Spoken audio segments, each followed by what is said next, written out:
Sometimes the greatest treasures are the ones everyone overlooks. When your own family laughs at your inheritance, it cuts deeper than any wound. Elias Stone stood in that lawyer's office, clutching a silver dollar and a deed to worthless land, while his brothers mocked him. They inherited mansions and cattle empires. He got dirt and humiliation. But when he rode out to inspect that patch called Dead Man's Flats, what he found changed everything. The valley held a secret his father kept, a secret that would turn $1 into an empire. Could a forgotten son bring his brothers to their knees? Before we jump back in, I want to hear from you. Tell us where you're tuning in from in the comments below.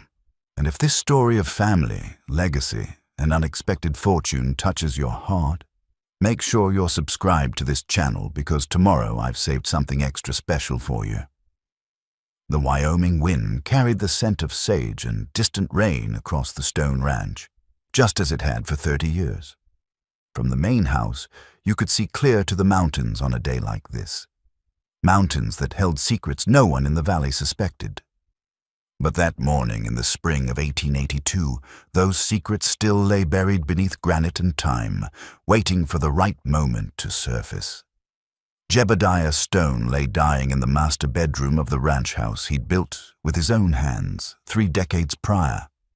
The room smelled of camphor and old leather, of medicines that couldn't cure what time itself had come to collect. His breathing came shallow and labored, each breath a negotiation with mortality. At 72, he'd outlived most men who'd come west in the gold rush days, but the cancer eating through his lungs cared nothing for his toughness or his will. His 2 eldest sons stood at the foot of the bed like pallbearers, already measuring the casket. Marcus Stone, 45 and broad-shouldered, had his father's jaw and his mother's cold eyes. He'd run the daily operations of the ranch for 20 years, managing the herds and the hands with efficiency, if not warmth. Samuel, 42 and leaner, had always existed in his older brother's shadow, competent enough but lacking the fire that drove Marcus or the curiosity that had marked their youngest brother. That youngest brother wasn't there, hadn't been there for 10 years. "He should be here," Martha said from the doorway. The housekeeper had served the Stone family since before any of the boys were born, her hair gone white in their service, her back bent from decades of labor. But her voice still carried the authority of someone who'd raised 3 boys and wasn't afraid to speak her mind.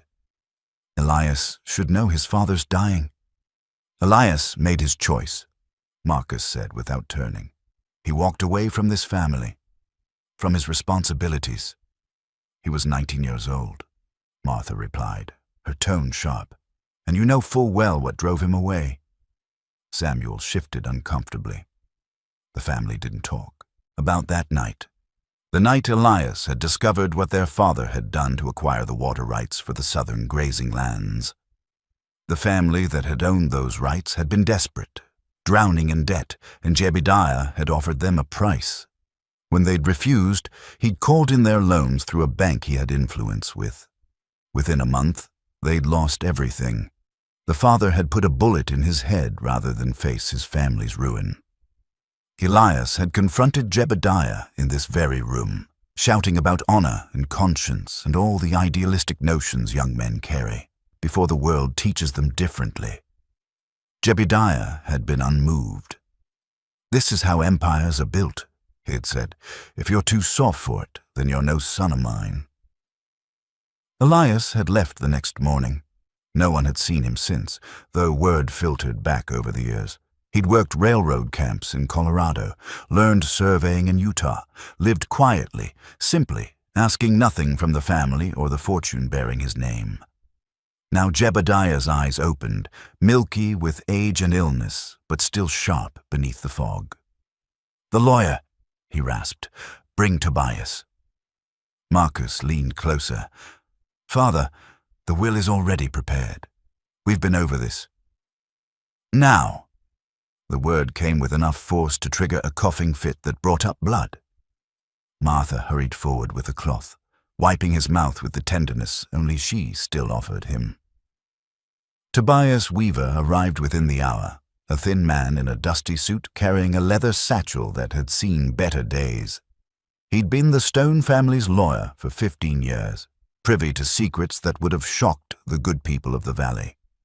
He shooed everyone from the room except Martha, who refused to leave, and spent 20 minutes alone with Jebediah while the old man whispered instructions that required 3 separate times to be written down correctly. When Tobias emerged, his face was carefully neutral, but his hands trembled slightly as he secured the papers in his satchel. "It's done," was all he'd say. Jebediah Stone died that night, just after midnight. Martha was with him, holding his hand. His last words were barely audible, but she swore later that he'd said, "Tell the boy I'm sorry." She never clarified which boy he meant. The funeral was held 3 days later at the small church in Cedar Falls, the nearest town to the Stone Ranch. Half the territory attended. Jebediah Stone had been many things: ruthless, calculating, cold, but he'd also been a force that shaped the region. His cattle had fed thousands. His wealth had built businesses. His influence had brought the railroad surveyors to their corner of Wyoming, though what came of that was still being written. Marcus and Samuel stood at the graveside in black suits that made them look like undertakers of their own father's legacy. They accepted condolences with appropriate gravity, already calculating what the ranch's books would look like under their sole control. The reading of the will was scheduled for the following day at Tobias Weaver's office in town. What they didn't know, what nobody except Tobias and the telegraph operator knew, was that a wire had been sent to a mining camp in Colorado 3 days earlier. The message was simple: "Your father is dying. Come home." Elias Stone rode into Cedar Falls on the morning of the will reading. 10 years had changed him from a lanky 19-year-old into a man of 29, weathered by sun and hardened by labor. His hands bore the calluses of someone who'd worked for his wages. His face carried the quiet confidence of someone who'd survived on his own terms. He wore simple clothes, a work shirt, worn trousers, boots that had seen 1,000 miles. The only concession to the occasion was a clean shave and a hat without holes.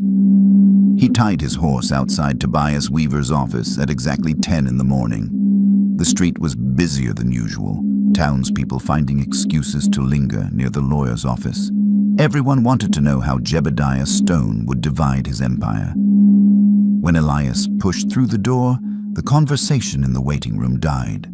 Marcus and Samuel sat in chairs along the wall, dressed in fine suits that probably cost more than Elias had earned in the past year. Their faces registered shock, then something harder to read. Marcus recovered first, standing slowly. "You came," Marcus said, his tone neutral. "I did," Elias replied. He took off his hat, held it in both hands. "I'm sorry for your loss." "Our loss," Samuel corrected, but there was no warmth in it. "He was your father, too." "Was he?"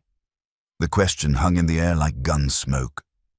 Before anyone could respond, Tobias Weaver appeared in the doorway to his inner office. "Gentlemen, please come in. We have much to discuss." The office was cramped and smelled of old paper and tobacco. A large desk dominated the space, covered with documents that represented the sum of a man's life reduced to property lines and asset columns. Tobias took his seat behind the desk. The 3 brothers arranged themselves in chairs facing him. Marcus in the middle, Samuel to his right, Elias to his left. Even in death, their father's influence kept them apart. Tobias opened a leather folder and withdrew several documents. He adjusted his spectacles and cleared his throat. The last will and testament of Jebediah Stone, written and witnessed according to the laws of the Wyoming Territory. He looked up at the 3 men. "Before I begin, I want to note that your father was of sound mind when these arrangements were made. I can attest to that personally." "Just read it," Marcus said. Tobias began. The language was formal and tedious, full of legal phrases that meant nothing to anyone but lawyers. But the substance was clear enough. To Marcus Stone, the eldest, went the main ranch house, the breeding stock, and the northern grazing lands, approximately 40,000 acres of prime cattle country. To Samuel Stone, the middle son, went the southern grazing lands and the water rights associated with them, plus the ranch's operational accounts and equipment. It was a fortune by any measure. The two brothers would be among the wealthiest men in Wyoming. They could hear the numbers and calculations adding up in their heads. Marcus allowed himself a small smile. Samuel exhaled relief. Then Tobias cleared his throat again and picked up a different document. To my youngest son, Elias Stone. The brothers leaned forward slightly, curious what token their father had left the prodigal. Perhaps a small sum? Maybe a horse. Nothing that would matter. Tobias continued, I leave the sum of $1 silver and the property known as Dead Man's Flats, as detailed in the attached deed, including all rights, privileges, and access thereto. Silence filled the office like water filling a well. Then Marcus began to laugh. It started as a chuckle and built into something louder, almost hysterical. Samuel joined in, though his laughter sounded more nervous than amused. $1, Marcus managed between laughs. Father finally told you what you're worth? Dead Man's Flats, Samuel added, grinning. That worthless patch of rocks up in the mountains. Can't even graze goats on it. Maybe you can use the $1 to buy yourself a shovel, Marcus said, wiping his eyes. Dig your own grave out there and save everyone the trouble. Elias sat perfectly still, his face revealing nothing. He'd learned in the past 10 years that showing emotion was a luxury working men couldn't afford, but inside, something burned. Not just anger, though there was plenty of that. Something else. Something that felt like the final confirmation that he'd been right to leave, right to build a life separate from the Stone name. Tobias produced the silver $1 from a small envelope, placing it on the desk. It was worn smooth from decades of circulation, nothing special about it. Next came the deed. Old paper, yellowed at the edges, and creased from being folded and unfolded many times. He pushed both across the desk toward Elias. The deed is legitimate and legally binding, Tobias said quietly. Recorded with the Territorial Land Office 15 years ago. 15 years. Elias picked up the deed, studying it. His father had acquired this property when Elias was only 14 years old, long before their falling out. Had it always been intended for him, or was this truly just a final insult from a man who'd never learned to show love without cruelty? Marcus stood, still chuckling. Well, little brother, enjoy your fortune. Samuel and I have a ranch to run. He clapped Samuel on the shoulder and they moved toward the door.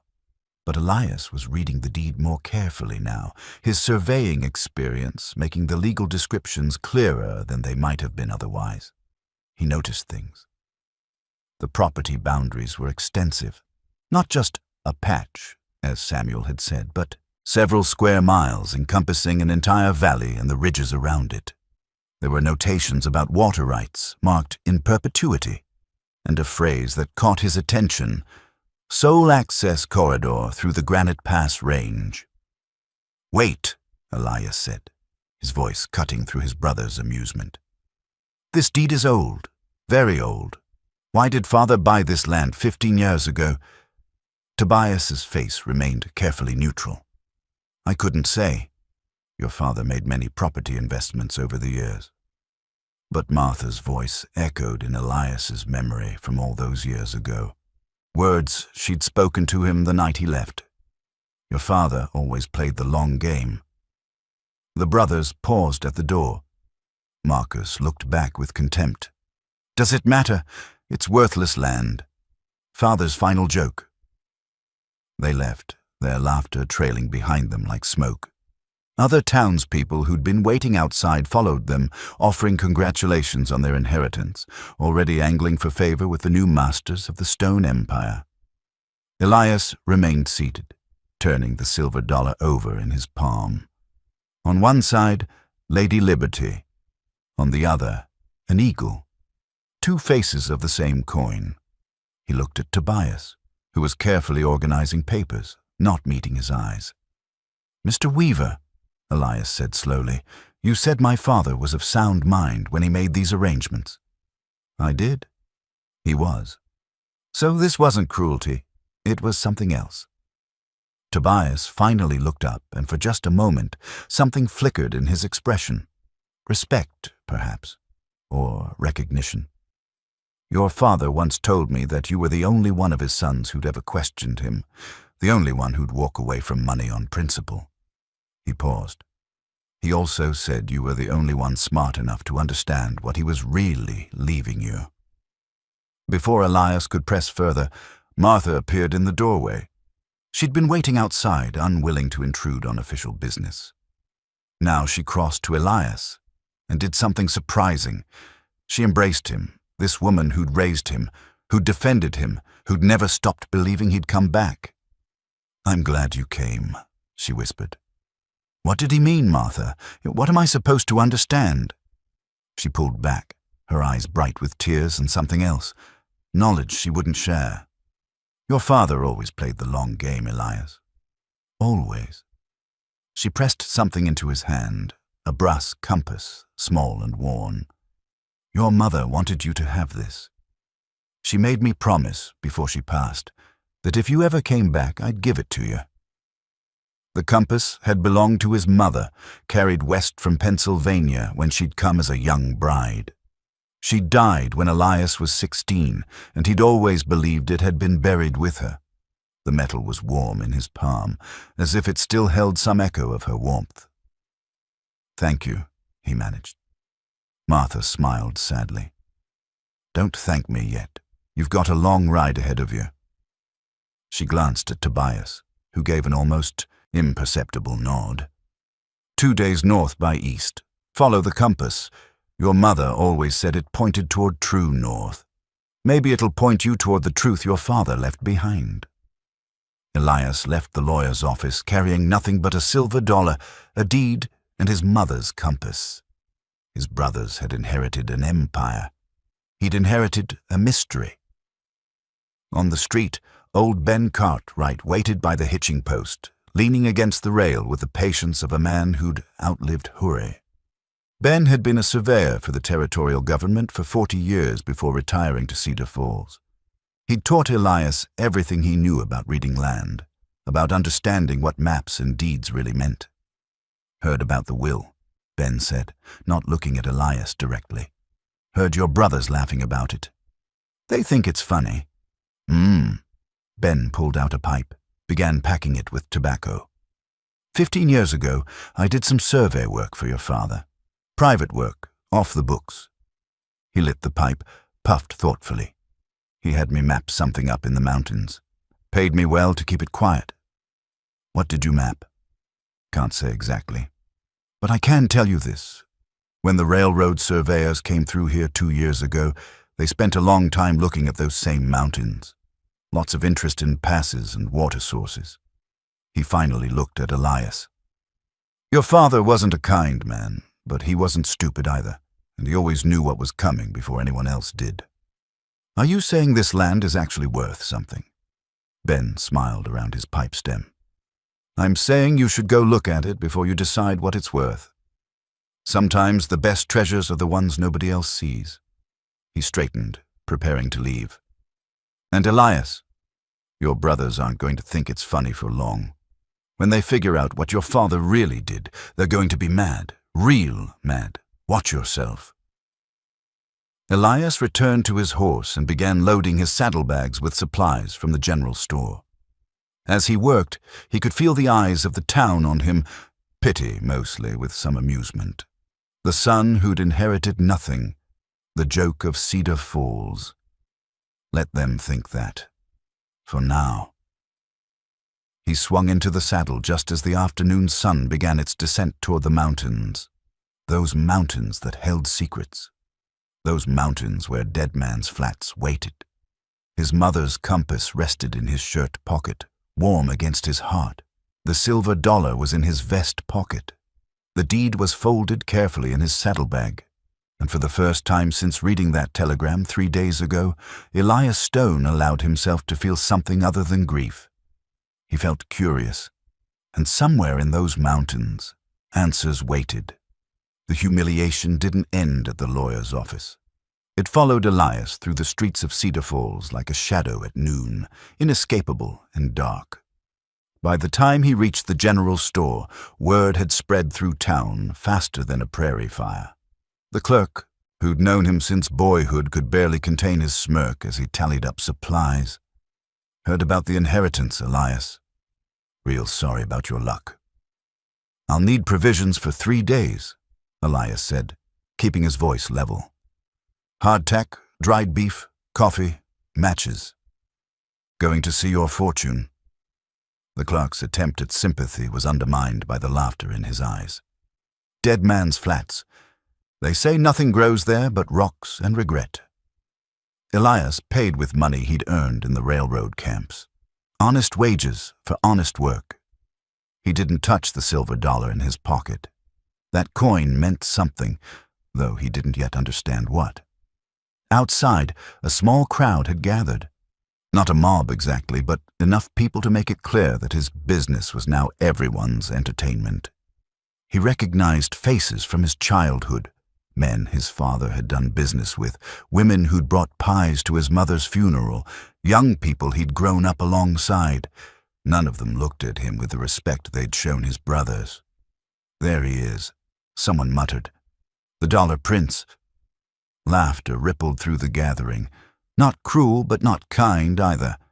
The kind of laughter that comes when people see someone brought low and feel secretly grateful. It isn't them. Elias loaded his supplies onto his horse, methodical and calm. He'd learned something important in his years away from the Stone name. Dignity wasn't something others could give or take away. It was something you carried inside yourself, polished by hard choices and harder circumstances. But then his brothers emerged from the hotel across the street, and the tenor of the crowd shifted. Marcus and Samuel commanded attention the way wealthy men always did, as if the air around them was theirs to breathe first. They'd been drinking, celebrating their inheritance with whiskey bought by money that wasn't quite theirs yet. Marcus spotted Elias and grinned, the alcohol making him bolder than usual. "Little brother, leaving us so soon? Don't you want to celebrate the family fortune?" Samuel, always following Marcus's lead, added, "Maybe we should give him another $1, so he can buy that shovel." The crowd laughed louder now, encouraged by the brothers' performance. This was entertainment, watching the Stone family dynamics play out in public, watching the youngest brother put in his place.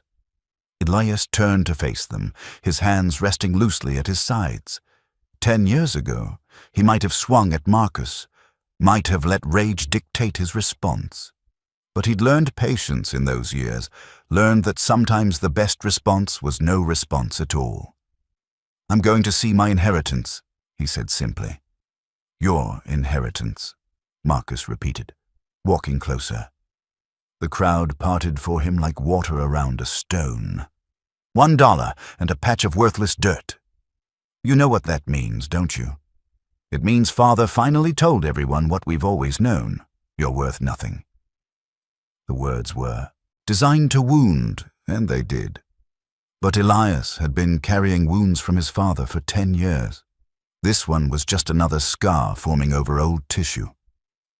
"Maybe," Elias said quietly. "Or maybe Father left me exactly what he wanted me to have." Marcus's smile faltered for just a moment. "What's that supposed to mean?" "I don't know yet, but I'm going to find out." "You do that," Marcus said, recovering his swagger. "And when you're done playing with your rocks and dirt, you can come back and beg for a job on our ranch. We might find something for you. Mucking stables, maybe." Samuel laughed on cue. The crowd joined in, though some of the laughter sounded uncertain now. There was something in Elias's bearing, a quiet confidence, a refusal to be diminished that didn't match the script everyone expected. Martha appeared at the edge of the crowd, having followed from the lawyer's office. She carried a bundle wrapped in cloth, which she pressed into Elias's hands. "Food for the journey," she said loudly enough for everyone to hear. Then, softer, for his ears alone, "Don't let them make you small. You're more than they'll ever understand." Elias squeezed her hand in thanks, secured the bundle to his saddle, and swung himself up onto his horse. From that vantage point, he looked down at his brothers, at the crowd, at the town that had watched him grow from boy to man to stranger. "I'll be back," he said. Not a threat, just a statement of fact. Then he turned his horse north by east, following the direction Martha had indicated, and rode out of Cedar Falls without looking back. Behind him, the laughter eventually faded. The crowd dispersed. His brothers returned to their drinking, and the town moved on to other gossip, other entertainment. But old Ben Cartwright watched from his porch until Elias disappeared into the distance, and he thought about surveys done in secret and mountains that held more than rocks. The ride took Elias away from the familiar grazing lands of the Stone Ranch and into territory that grew progressively wilder. The first day passed in a haze of thought and memory. He couldn't stop turning the silver dollar over in his fingers, couldn't stop wondering what his father had meant. That night, he made camp beside a creek that ran cold and clear from the mountains. The fire crackled and popped, sending sparks up toward stars that seemed close enough to touch. He pulled out the deed and read it by firelight, studying every word with the careful attention he'd learned from old Ben. The property description was precise and extensive. Dead Man's Flats encompassed not just a valley, but the surrounding ridges and peaks. More importantly, it included specific notations about water rights. Not just surface water, but springs and underground sources. And that phrase again, sole access corridor through the Granite Pass Range. Why would anyone care about access through the mountains? The region was remote, largely undeveloped. There was nothing beyond those peaks but more wilderness, more empty land. Unless that was about to change. Elias thought about what old Ben had said, railroad surveyors spending time in the mountains 2 years ago. The Transcontinental Railroad had been completed more than a decade earlier, but expansion was ongoing. New routes, new towns, new fortunes built along steel rails that connected east to west. He pulled out his mother's compass, watched the needle swing to true north. The brass was cool now in the mountain air, but he could still feel the weight of memory in it. His mother had believed in him when his father couldn't or wouldn't. She'd seen something in him worth nurturing, curiosity, independence, a moral compass that pointed toward principles rather than profit. "What did you see, Mother?" he whispered to the night. "What did Father see that made him leave me this?" The stars offered no answers, but the mountains loomed ahead, dark and massive against the sky. Somewhere up there, Dead Man's Flats waited. Somewhere up there, the truth of his inheritance lay hidden. He slept fitfully that night, dreams mixing with memories, his mother reading to him as a child, his father's stern face across the dinner table, Marcus's contemptuous laughter, Samuel's casual cruelty, and through it all, a question that wouldn't release him. What game had his father been playing? The second day brought him deeper into the mountains. The terrain grew rougher, the trail less defined. He passed through stands of pine and aspen, crossed streams that tumbled down from heights he couldn't yet see. The air grew thinner, sharper, carrying scents of stone and snow even in spring. Around midday, he encountered a freight wagon heading in the opposite direction, back toward the lowlands. The driver was a thick-shouldered man with a face weathered by sun and wind, wearing clothes that showed hard use. The wagon bed was covered with canvas, concealing its cargo. "You lost," the driver called out, pulling his team to a halt. "No," Elias replied. "Heading to Dead Man's Flats." The driver's expression shifted. Surprise, then something harder to read. Wariness, perhaps. "That's so. What business you got up there?" My business, Elias said, not impolitely but firmly. The driver studied him for a long moment, then spat tobacco juice into the dirt. Suit yourself. Just know that things are different up there now. Lot of changes coming, lot of money being spent. Changes like what? But the driver was already slapping the reins, urging his horses forward. You'll see soon enough. Just watch yourself. Big operations don't like complications. The wagon rolled past, and Elias noticed details. The horses were well fed and strong, the wagon built for heavy loads, the canvas covering equipment that looked expensive. This wasn't some prospector or homesteader. This was commercial operation, organized and funded. His curiosity intensified. He pressed on, following the trail that led steadily upward. By late afternoon, he began to hear sounds that didn't belong in wilderness. The distant ring of metal on metal, the sharp blast of a steam whistle, voices calling out in coordinated work rhythms. The trail climbed steeply now, following a granite ridge that thrust up from the mountainside like a natural fortress. Elias dismounted and led his horse carefully up the rocky path, his heart beginning to pound. Not from exertion, but from anticipation. At the top of the ridge he stopped, stood absolutely still, and stared down into a valley that shouldn't exist. Below him, spread across the floor of Dead Man's Flats, was a town. Not a mining camp or a rough settlement, but an actual town. Dozens of buildings in various stages of completion. Streets laid out in orderly grids. Water towers rising above wooden frames. Rail yards where steel tracks gleamed in the afternoon sun. Hundreds of workers moved through the construction site like ants in a disturbed hill, purposeful and organized. Steam engines hauled materials, carpenters framed buildings, stonemasons laid foundations. A massive depot was taking shape at the center of it all, its roof already installed, its walls bearing fresh paint. And everywhere, absolutely everywhere, were signs marking the operation. Union Pacific Railroad and Stonegate Station. Elias's hands trembled as he pulled the deed from his pocket again, checking the boundaries. Yes, this entire valley, this entire town, this entire operation was happening on land that belonged to him. His father's land. No, his land now. The silver dollar in his pocket suddenly felt heavier than any dollar had a right to feel. This wasn't punishment. This wasn't cruelty. This was something far more complex, far more calculated. This was power. The sun began its descent toward the western peaks, painting the new town in shades of gold and amber. Elias stood on that ridge, the wind tugging at his hair, and tried to comprehend what he was seeing. Tried to understand what his father had known, what he'd planned, what he'd quietly set in motion years before his death. Tomorrow, he'd ride down into that valley. He'd present his deed to whoever was in charge. He'd begin to understand the inheritance his brothers had laughed at. But tonight, standing on that ridge with the weight of revelation pressing down on him, Elias Stone allowed himself one luxury he hadn't permitted in years. He smiled. Elias made camp on the ridge that night, unable to tear himself away from the view.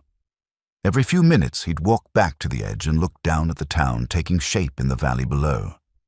Lamplight began to appear as darkness fell. Dozens of lights marking buildings and work areas, creating a constellation on the valley floor that matched the stars overhead. He could hear it too, even from this distance. The sounds of civilization carving itself into wilderness, hammers and saws, men calling to each other, a piano playing somewhere, probably in one of the newly completed saloons, the lonely whistle of a steam engine. This wasn't some small operation. This was ambition made manifest in timber and steel. Sleep came hard that night. When it finally arrived, his dreams were full of his father's face. That stern, unreadable expression that had defined Elias's childhood. In the dream, Jebediah spoke. "I gave you what you needed, not what you wanted." The words echoed and overlapped, until they became meaningless sound. He woke before dawn, the mountain air cold enough to frost his bedroll. His breath came out in clouds as he prepared coffee over a rekindled fire. The brass compass sat beside him on a rock, its needle pointing steadily north, toward truth, his mother had always said. Toward purpose. As light crept across the valley below, he could see the town more clearly. What he'd thought was chaos the previous afternoon revealed itself as organized precision. The streets formed a grid pattern centered on the large depot building. Residential blocks were clearly separated from commercial areas. There were spaces set aside for churches and schools. Whoever planned this meant for it to be permanent. The largest building, aside from the depot, bore a sign he could just barely read. Union Pacific, Western District Construction Office. That's where he needed to go. Elias saddled his horse, checked his provisions, and carefully folded the deed before placing it inside his shirt. The silver dollar went into his vest pocket, pressed over his heart. Then he began the descent into the valley, following a switchback trail that showed recent use. Wagons had carved deep ruts into the earth. As he approached the outskirts of the town, workers began to notice him. They paused in their labor, watching the lone rider with curiosity. Elias was conscious of how he must look. Dusty from travel, wearing simple clothes, riding a working horse rather than a gentleman's mount. Just another drifter, probably looking for a job. A foreman stepped into the street, holding up a hand. He was a big man, barrel-chested, with a face that had seen every kind of weather. "You lost, friend." Elias reined in his horse.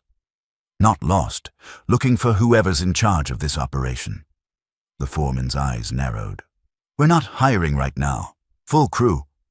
"I'm not looking for work." "Then what do you want?" "To speak with whoever runs this office." Elias gestured toward the Union Pacific building. The foreman studied him more carefully, taking in details, the steady way Elias sat his horse, the confidence in his voice despite his appearance, something in his bearing that suggested he wasn't just another saddle tramp.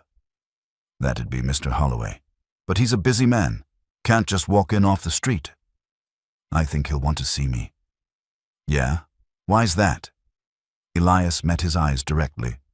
"Because I own the land he's building on." The foreman's expression shifted, from dismissive to uncertain. "That's not funny, friend. It's not meant to be." Elias patted his shirt where the deed rested. "I have papers that say this valley belongs to me. Every building, every street, every rail yard. It's all on my property." The foreman's face went through several emotions in quick succession.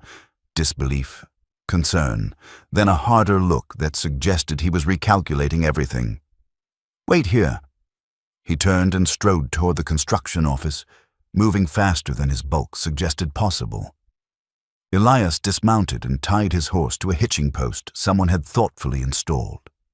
Around him, work had slowed as word spread. Men were whispering to each other, glancing his way. A few looked amused, as if he'd told a good joke. Others looked worried, recognizing that jokes didn't usually involve lawyers and land deeds. The foreman returned with another man, tall, lean, wearing a suit despite the construction site dust. This man carried himself with authority, and his eyes held the sharp assessment of someone who dealt with problems for a living. "I'm James Holloway," the man said without preamble. "Union Pacific's chief construction supervisor for the Western District. I understand you have some kind of claim." "Not some kind of claim." Elias pulled out the deed, unfolded it carefully, and held it out. "The claim. This valley, all of it, belongs to me."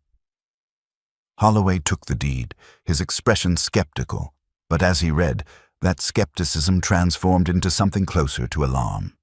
His lips moved slightly as he worked through the legal descriptions, comparing them mentally to the town layout around them. When he looked up, his face was pale beneath its tan. "This is dated 15 years ago." "Yes." "Recorded with the Territorial Land Office." "Yes." "And your name is—" Holloway looked at the bottom of the deed. Elias Stone. That's right. Jesus Christ. Holloway looked around at his town, at the months of work and the millions of dollars invested. Who the hell are you? Until recently, I was nobody. A surveyor, a railroad worker, someone who moved from camp to camp. Elias took the deed back, folded it carefully. But my father died 2 weeks ago. He left me this property. I inherited it yesterday. Your father. Holloway's mind was clearly working through possibilities. Would that be Jebediah Stone, the cattle baron? Yes. We tried to buy this land from him years ago. He refused to sell, wouldn't even meet with our representatives. Holloway's voice took on an edge. We assumed he'd passed away or lost interest. The land looked abandoned. No development, no claims posted, nothing. So we began construction 6 months ago, without confirming ownership. Holloway's jaw tightened. We confirmed that Jebediah Stone owned it. We assumed... He stopped, realizing how that sounded. We thought we could negotiate after we'd already invested. Make him an offer he couldn't refuse. You thought you could bully him? That's not what I said, but it's what you meant. Elias looked around at the town, at the workers who'd stopped pretending to work and were now openly watching this confrontation. How much have you spent here? That's not your concern. Actually, it is. You're building on my land without permission. Every nail, every board, every brick, it's trespassing. So I'll ask again, how much have you spent? Holloway was silent for a long moment, clearly weighing his options. Finally, he said, north of $2 million. And we're not finished. $2 million. The number hung in the air like smoke. Elias had lived on wages that sometimes didn't reach $20 a month. His brothers had inherited a ranch worth perhaps $100,000. And this man had spent $2 million on land he didn't own, assuming he could force a sale after the fact. I need to send a telegram to headquarters, Holloway said, his voice carefully controlled. This is beyond my authority, but I'll tell you right now, Union Pacific doesn't take kindly to extortion. I'm not extorting anyone, Elias replied calmly. I'm simply establishing that I own this land. What happens next depends on you. Is that a threat? It's a fact. You've built an entire town on property that belongs to me. You did so without permission, without agreement, without even basic courtesy. Now you're angry because you can't just take what you want. Elias untied his horse, prepared to mount. Send your telegram. Contact whoever you need to contact. I'll be back in 3 days. That should give your people time to review the situation and prepare a proper offer. Wait, Holloway said. And there was something new in his voice, not quite desperation, but close. Where are you going? To read my deed more carefully, to understand exactly what my father left me. Elias swung into the saddle, looking down at Holloway from that height, and to decide what it's worth. He rode out of the valley at a steady pace, feeling hundreds of eyes on his back. Behind him, Holloway stood in the street, still holding an imaginary copy of that deed in his mind, calculating and recalculating what this meant for the railroad's plans. The foreman approached him carefully. Boss, what do we do? Holloway watched the lone rider disappear up the switchback trail. We keep building, and we pray to God that kid can be bought. And if he can't? Holloway didn't answer. He was already walking toward the telegraph office, composing in his head a message that would travel across wires to Omaha, where men far more powerful than him would read it and realize that a 29-year-old cowboy now held their entire western expansion project in his hands. Up on the ridge, Elias stopped once more to look back. The town spread below like a game board, pieces arranged by players who'd thought they knew all the rules. But the rules had just changed. His father had given him more than land. He'd given him leverage. He'd given him power. And most importantly, he'd given him a choice. What kind of man would Elias be with that power? The compass in his pocket seemed to grow heavier, as if weighing his conscience along with his direction. True north, his mother had said. But what was true north in a situation like this? He didn't know yet, but he had 3 days to figure it out. Elias rode to Cedar Falls that same afternoon, arriving as the sun hung low in the western sky. The town was quiet in that pause between day and evening, when decent folk finished their work and less decent folk prepared for theirs. He went straight to Tobias Weaver's office, where lamplight already glowed in the windows. The lawyer looked up from his desk as Elias entered, unsurprised by the visit. "I wondered when you'd return." "The deed is real," Elias said without preamble. "There's an entire town being built on that land. A railroad town. Union Pacific has invested millions." Tobias nodded slowly, setting down his pen. "Sit down, Elias. There are things you need to know." Elias took the offered chair, suddenly exhausted from the day's revelations. "Did you know what was up there?" "I knew your father had refused several offers from the railroad over the years. Substantial offers. Each time he turned them down without explanation." Tobias pulled a folder from a drawer, opened it to reveal correspondence. "The last offer came 8 months ago, $600,000 for the property and access rights. He rejected it within a day." 600,000. The number made Elias's head spin. "Why?" "Because he knew what I'm about to tell you and what you need to understand." Tobias spread several documents across his desk. Surveys, water rights records, railroad route maps. "Your father bought that land 15 years ago, not because of what it was, but because of what it would become. He recognized something the railroad didn't realize at the time: the pass through the mountains.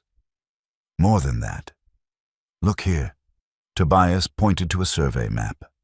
"This entire mountain range runs north-south for more than 200 miles. There are exactly 3 passes through it, wide enough and low enough for railroad construction. The southern pass is controlled by the territorial government. They'd never sell to private interests. The northern pass requires bridging a canyon that would cost more than building 100 miles of track elsewhere. And the middle pass is on your property, not just through it, but entirely on it. The only feasible route for the railroad's western expansion runs directly through land that your father acquired for less than $5,000. Tobias smiled thinly. "He was a ruthless man, your father, but he understood leverage better than anyone I've ever known." Elias studied the maps, his surveying experience making the terrain clear. The railroad had no choice. They'd already built Stonegate Station. They'd invested in infrastructure, in planning, in promises made to merchants and settlers. To abandon it now would be financial catastrophe. "There's more," Tobias said quietly. He pulled out another document, this one marking water sources. "Your deed includes perpetual water rights to Crystal Creek and its tributaries. Those waters feed the entire valley. Without them, the town can't function, but that's not all they feed." He traced a finger along the creek's path on the map. It flowed down from the mountains, through Dead Man's Flats, and then south, directly through the heart of Stone Ranch grazing land. Elias felt his breath catch. Father controlled the ranch's water supply. For 20 years, your brothers never knew. They assumed the water rights were part of the ranch property, but your father separated them decades ago. Tobias looked at Elias with something approaching respect. He spent his life building an empire for your brothers to inherit, and then he made sure they could never hold it without you. The implications crashed over Elias like a wave. His father hadn't just left him leverage over the railroad. He'd left him leverage over his own family. Without access to Crystal Creek, the Stone Ranch would wither and die within a season. The cattle would have to be moved or sold at devastating losses. The family fortune would evaporate. "Why?" Elias asked, his voice rough. "Why would he do this?"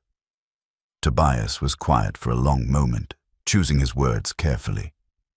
"I think he wanted to see what kind of man you'd become, whether you'd use this power for revenge or for something else. He paused. "There's a letter. Your father left it with me, with instructions to give it to you only after you'd visited the property and returned." He produced a sealed envelope, yellowed with age, bearing Elias's name in his father's distinctive hand. The wax seal was intact, marked with the stone family crest, a mountain with a star above it. Elias took the letter with trembling hands. "How long have you had this?" 15 years. He wrote it the same day he acquired the dead man's flat's property, sealed it in my presence, and told me exactly when to deliver it." Tobias stood, moved toward the door. "Read it in private. Take your time. I'll be in the next room if you need anything." Alone in the office, Elias stared at the envelope for a long time before breaking the seal. His father's handwriting was stronger here, unmarked by the tremors of illness. The letter was written by a younger man, one still in the prime of his power. "Elias," it began, "if you're reading this, I'm dead, and you've discovered what I left you. By now you've seen the town. You understand the leverage. You probably hate me for the way I've manipulated you, your brothers, everyone involved in this elaborate scheme. You have every right to that hatred. I was a poor father. I pushed you away, favored your brothers, made you feel worthless. I did this deliberately, though I doubt you'll believe me. Marcus and Samuel are good men in their way, but they lack something essential. They lack the ability to question, to think beyond the immediate, to see beyond profit to principle. They would have taken this land and sold it to the railroad for whatever they could get. They would have been rich, yes, but they would have been controlled, owned by men in Omaha who cared nothing for this territory or its people. You left home over a matter of principle. You walked away from wealth because you believed I'd acted without honor. You were right. That family I destroyed for their water rights. It haunts me still. But it taught me something about you. It showed me that of my 3 sons, only one had a conscience that couldn't be bought. I'm giving you something your brothers will never have. The power to shape the future. Not just of our family, but of this entire region. The railroad will make Stonegate Station a major hub. Thousands of people will build their lives there.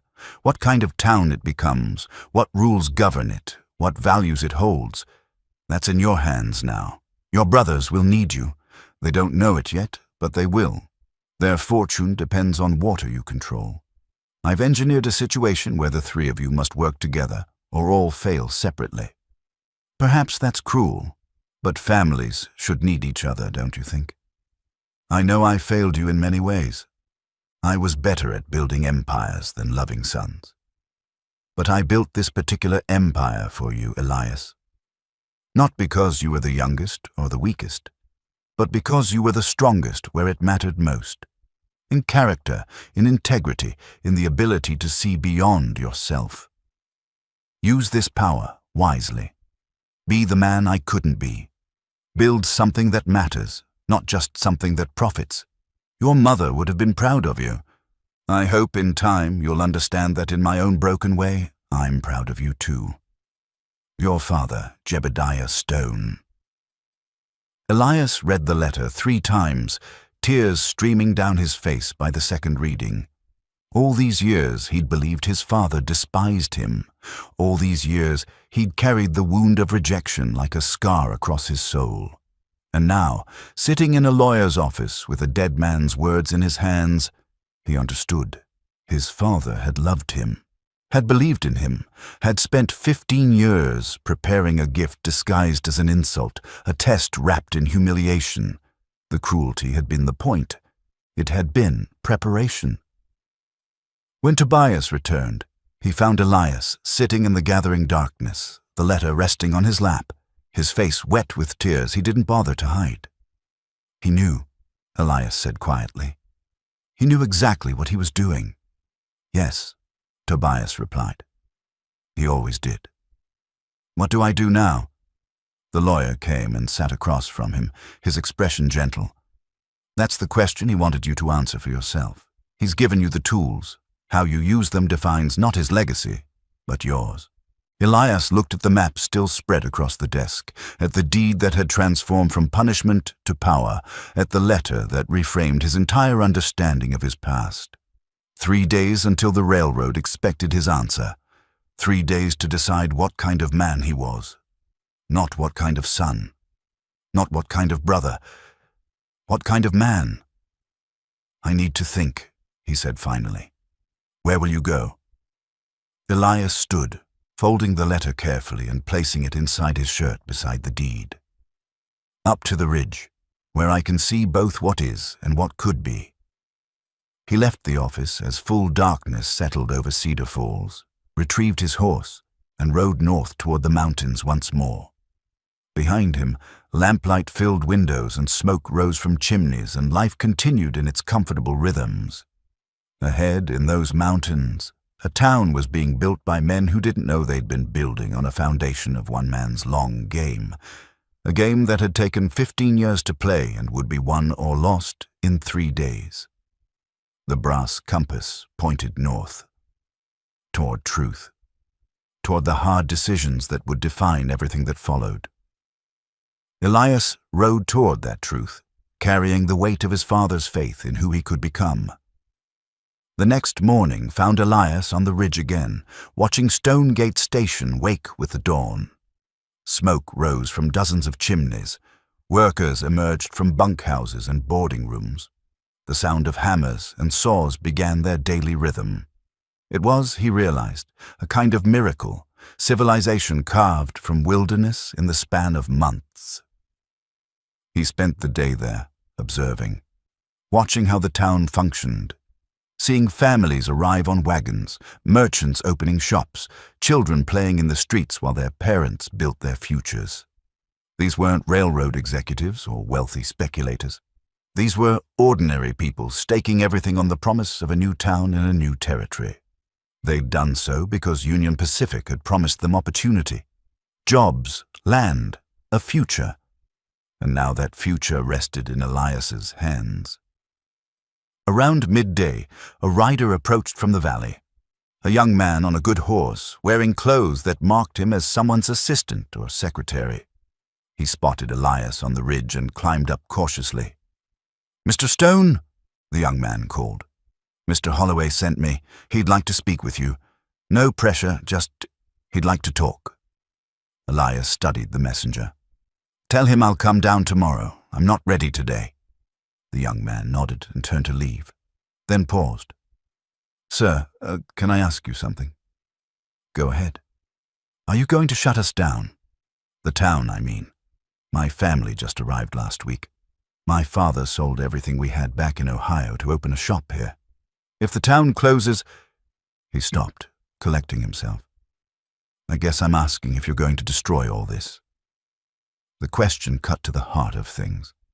Elias looked at the young man's earnest face, saw his own younger self reflected there. Someone trying to build a life on hope and hard work. "I haven't decided what I'm going to do," Elias said honestly. "But I'm not interested in destroying what people have built. I just need to understand what's fair." The messenger seemed reassured by that, enough to relax slightly. "Mr. Holloway isn't a bad man, sir. He's under a lot of pressure from the company, but he cares about the town, about the people. I'll keep that in mind." After the messenger left, Elias returned to his observation. He watched Holloway emerge from the construction office several times throughout the afternoon, checking progress, speaking with foremen, solving problems. The man moved with the authority of someone who'd built things before, who understood how to turn plans into reality. As evening approached, Elias rode down into the valley by a different route, circling to approach the town from the east. He wanted to see it from every angle, understand its relationship to the land. What he found confirmed what the deed had told him. The entire operation depended on water from Crystal Creek. The railroad had built elaborate systems to channel that water throughout the site. Without it, the town would die of thirst within days. He camped that night just outside the town's boundary, close enough to hear the sounds of evening, Music from a saloon, laughter from the boarding houses, a baby crying, someone singing. Life happening in real time, fragile and precious. Sleep came easier this time, though his dreams were troubled by decisions not yet made. The second day, he rode to the town proper, tying his horse outside a general store that had grand opening painted on its window. Inside, a middle-aged woman arranged goods on shelves while her husband worked on the counter. They looked up as he entered, smiles appearing automatically. "Welcome, welcome," the woman said. "You're new in town. Just arrived." "Few days ago," Elias said, looking around at the carefully organized inventory. Flour, sugar, tools, cloth, everything a frontier town would need. "You've put together a fine store." "Thank you." The pride in her voice was unmistakable. "My husband and I ran a store in Pennsylvania for 20 years. When we heard about Stonegate Station, about the opportunities, well, we sold everything and came west. It's a risk, but it's our risk, you know." "I know," Elias said quietly.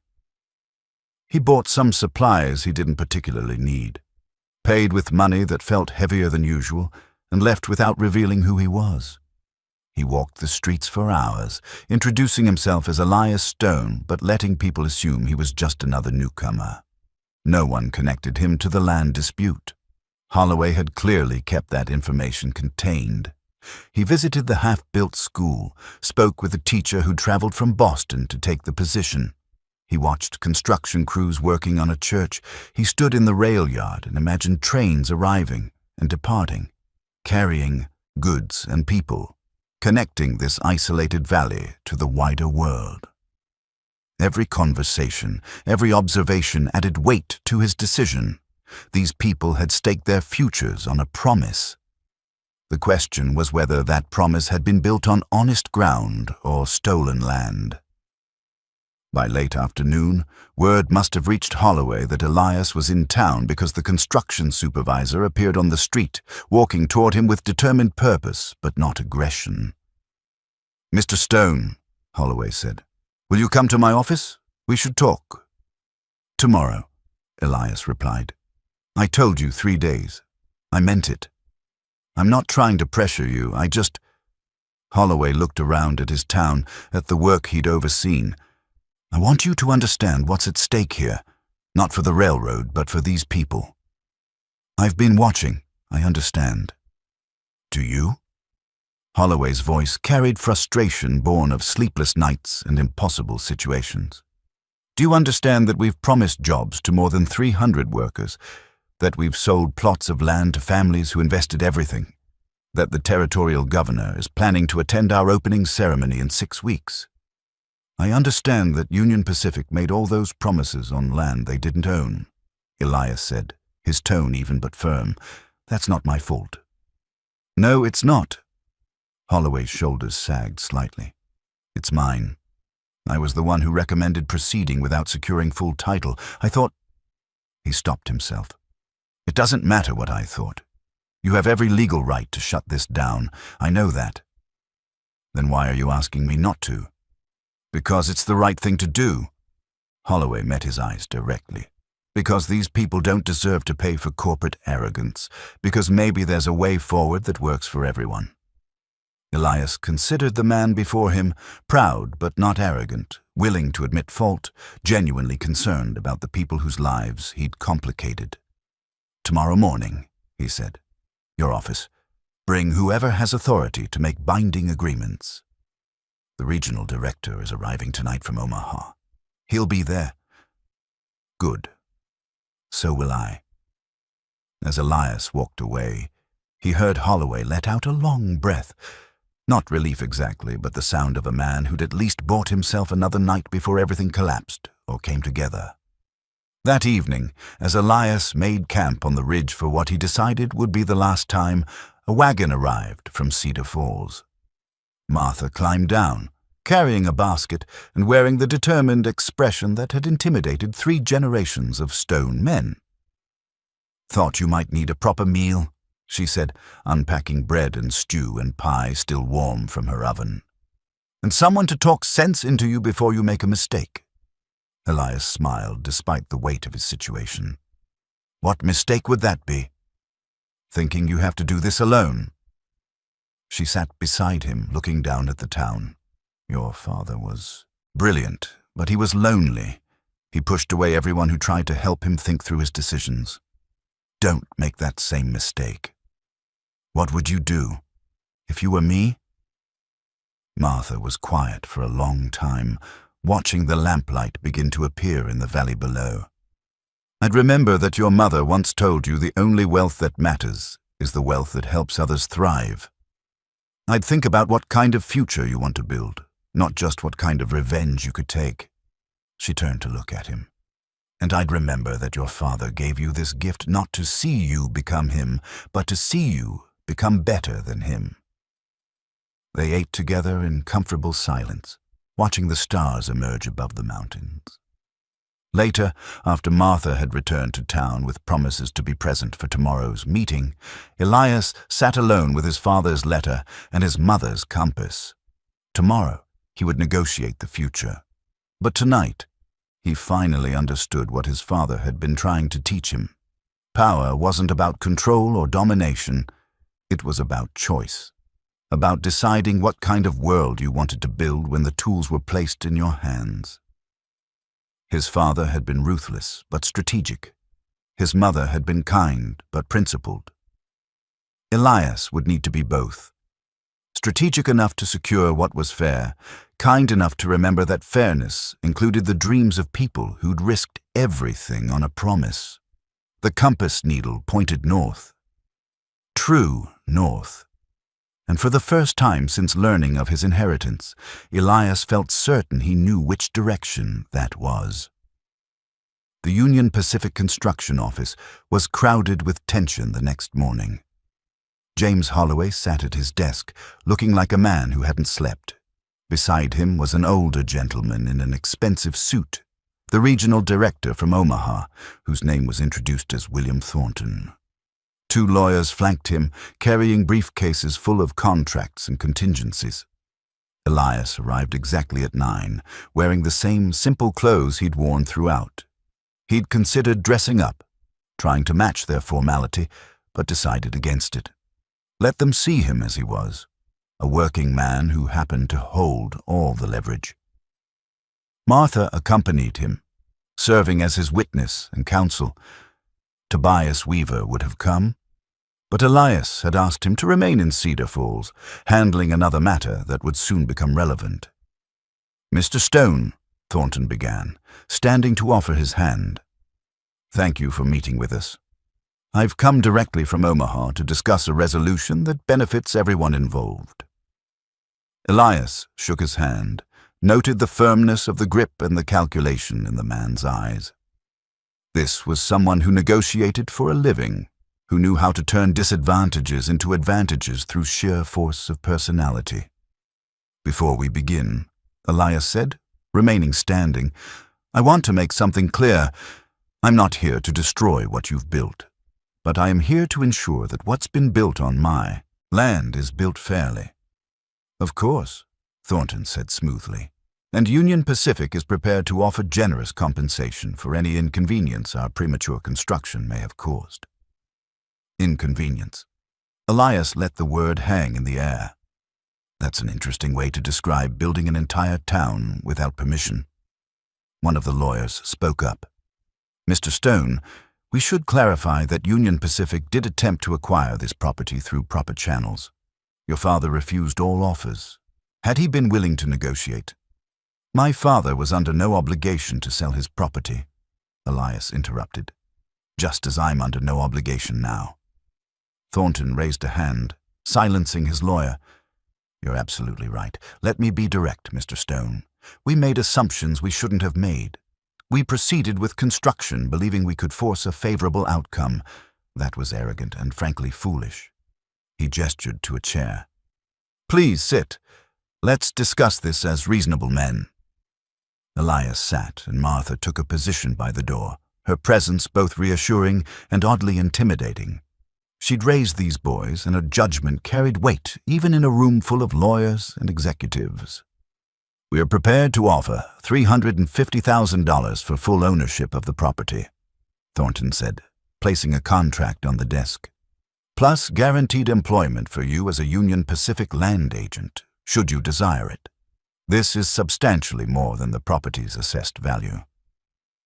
Elias didn't touch the contract, and substantially less than it's worth to you. Value is subjective, Mr. Stone. No, it's not. Value is what someone will pay to avoid losing something irreplaceable. Elias leaned forward. You've invested more than $2 million. You've made promises to settlers, merchants, workers. You've committed to infrastructure that has no alternative location. The only way forward for your western expansion runs through property I control, so let's be honest about what that's worth. Thornton's smile tightened. You drive a hard bargain.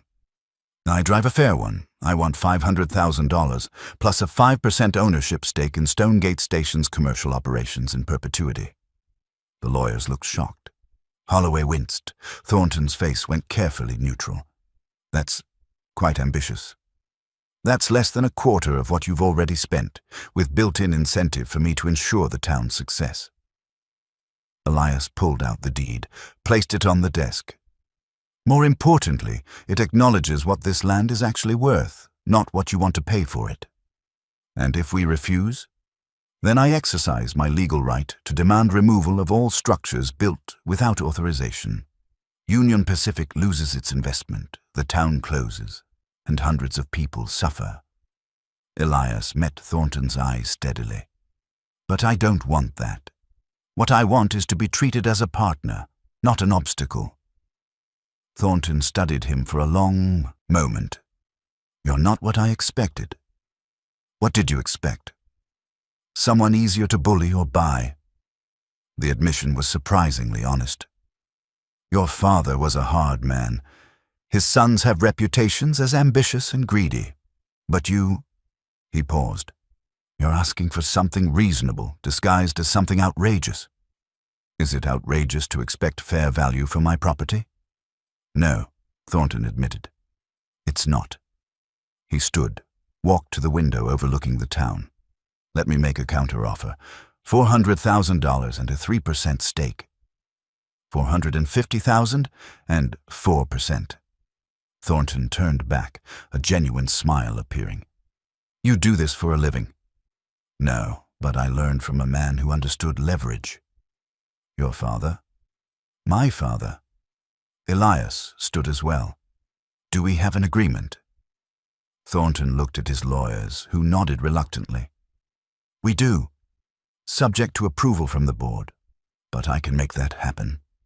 He extended his hand. You're going to do well, Mr. Stone.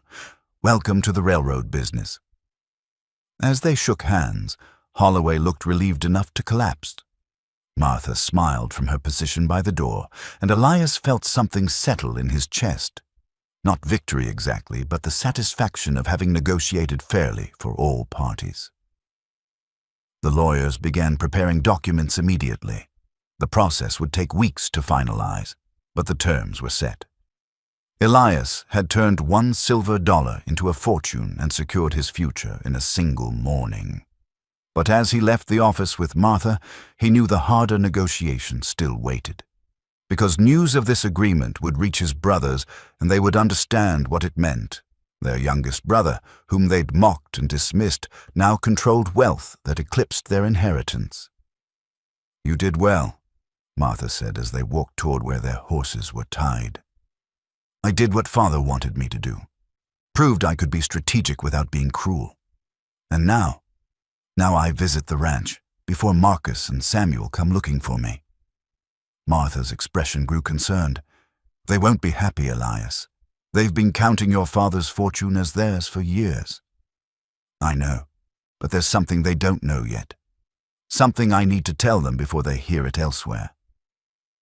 He rode out of Stonegate Station as the legitimate partner in its success, carrying papers that would make him wealthy beyond his previous imaginings. But his thoughts weren't on wealth. They were on family, on the second deed still hidden in Tobias Weaver's office, on the coming confrontation that would determine whether the Stone brothers could be brothers at all. The ride to the ranch took most of the day, As Elias approached the main house, the house he'd left 10 years ago, swearing never to return, he felt the weight of history pressing down. Every fence post, every building, every acre of grazing land held memories, some good, most complicated. Marcus and Samuel were in the yard, supervising the loading of cattle for shipment. They looked up as Elias rode in, their expressions shifting from surprise to suspicion to something harder to define. "Well," Marcus said, walking forward, "the prodigal returns. Come to beg for a job after all." "No," Elias said, dismounting. "I came to talk about Father's estate, about what he really left us." Samuel joined his brother, both of them forming a wall of resentment and barely contained anger. "We know what he left you," Samuel said. $1 and worthless dirt. The whole territory is laughing about it. They won't be laughing much longer. Elias reached into his saddlebag, pulled out a copy of the railroad agreement. "Father's worthless dirt just made me a partner in the territory's largest railroad hub. I negotiated a deal worth $500,000 this morning." The words hit his brothers like physical blows. Marcus snatched the document, read it with growing disbelief. Samuel looked over his shoulder, his face draining of color. This can't be real," Marcus stammered.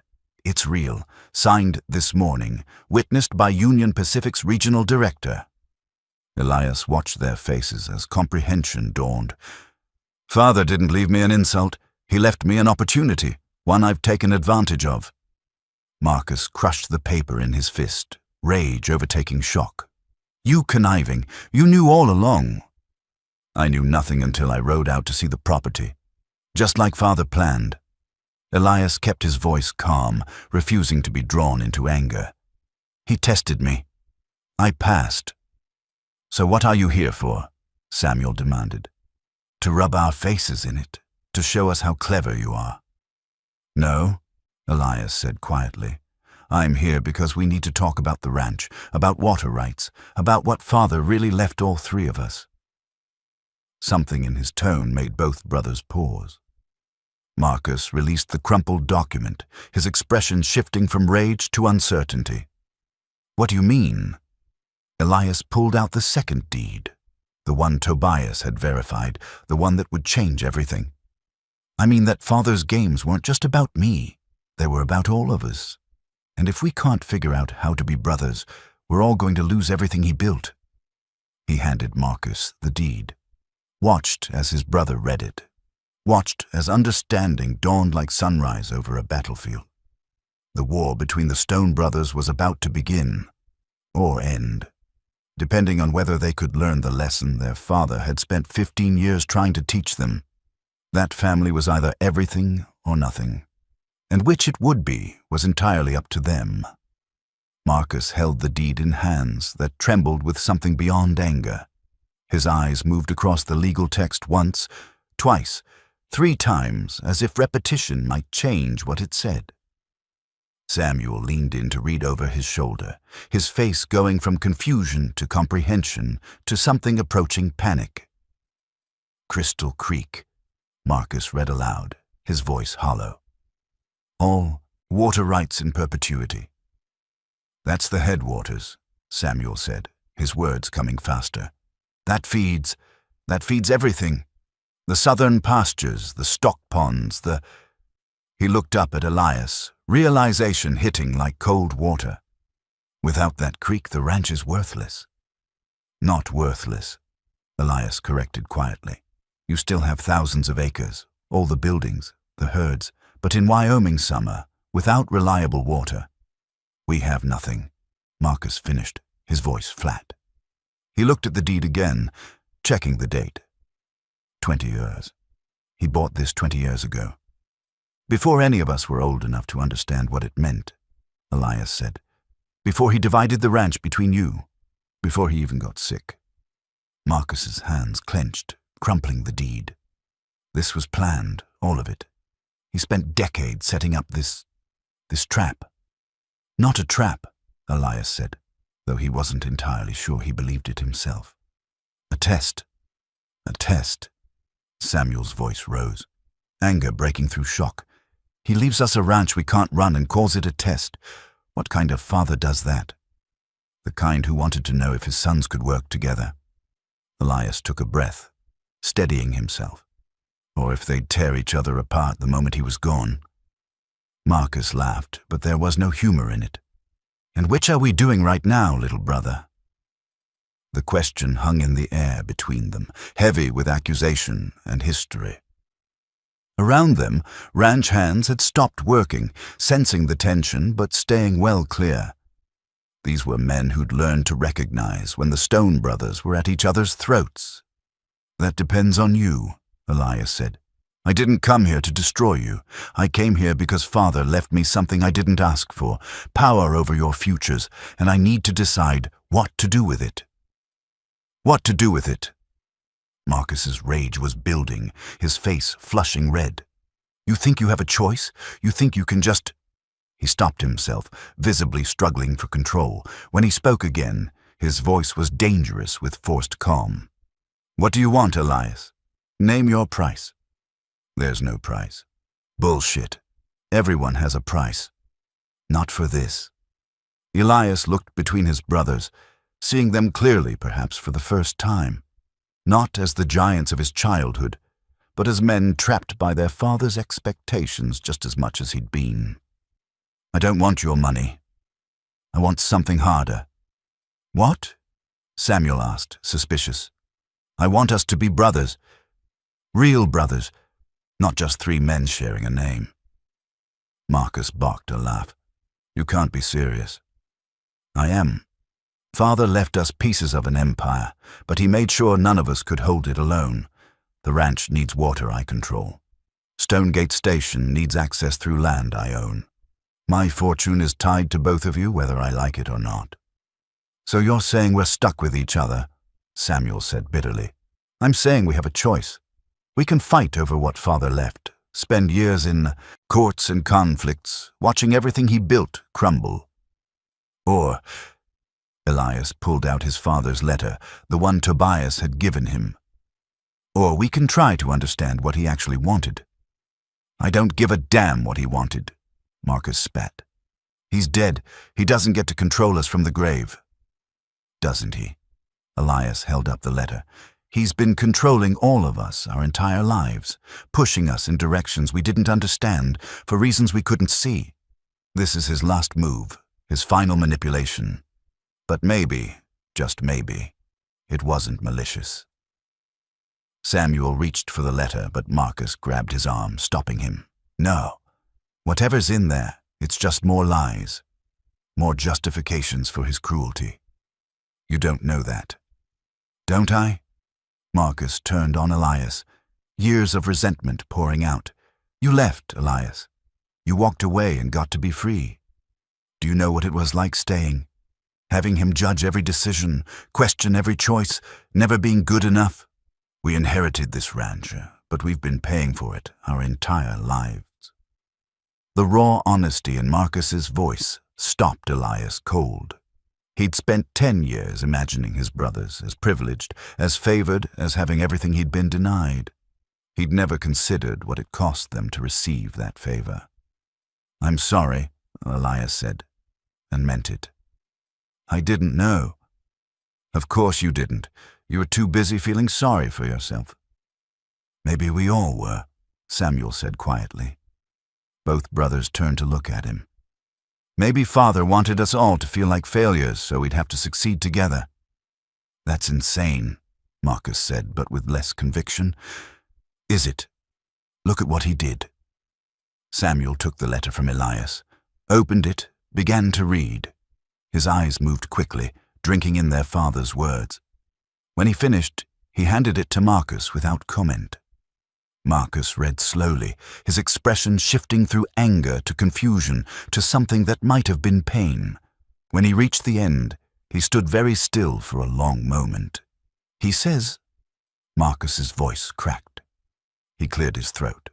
Tried again. He says we lack the ability to question, to think beyond profit to principle. He wasn't entirely wrong, Samuel admitted. We were what he made us. Marcus's anger flared again, but it was different now. Not rage, but hurt. He taught us to value wealth above everything. And now he judges us for learning the lesson? I think he regretted it, Elias said softly. I think he looked at what he'd created and realized he'd built men who would inherit his fortune, but not his vision. And you're different, Marcus challenged. You're the chosen one who gets to fix his mistakes. No, I'm the one who walked away because I couldn't stomach what he was, which apparently made me trustworthy in his eyes. Elias moved closer to his brothers. But I can't do this alone. I don't want to do it alone. Do what, exactly? Samuel asked. Build something better. Use what Father left to create a legacy that's about more than just money. Stonegate Station is going to be a major town. The ranch feeds hundreds of families. We have the chance to shape this entire region. Elias paused.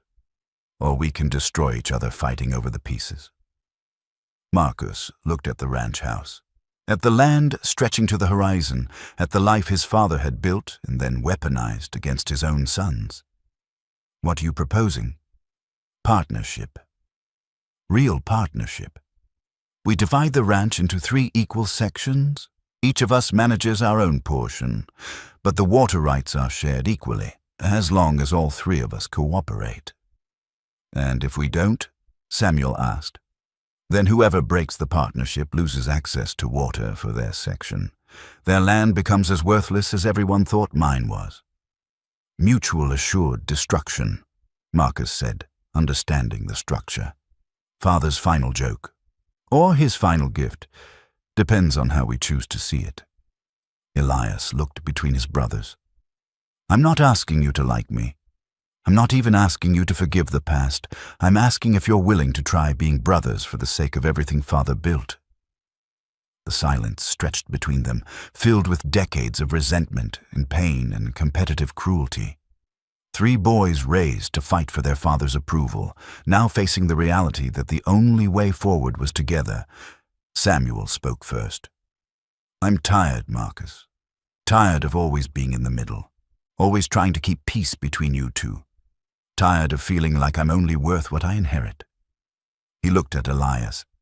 If this partnership gives us a chance to build something ourselves, something we actually earned, I'm willing to try. All eyes turned to Marcus, the eldest brother, the one who'd carried the weight of expectation longest, the one with the most to lose by accepting this arrangement. Marcus walked to the porch of the main house and sat heavily on the steps, his father's letter still in his hands. He really thought I'd sell out, that I'd take this land and cash it in for whatever I could get. He thought we all would, Elias said, sitting beside him. That's why he set it up this way. Was he right? About me?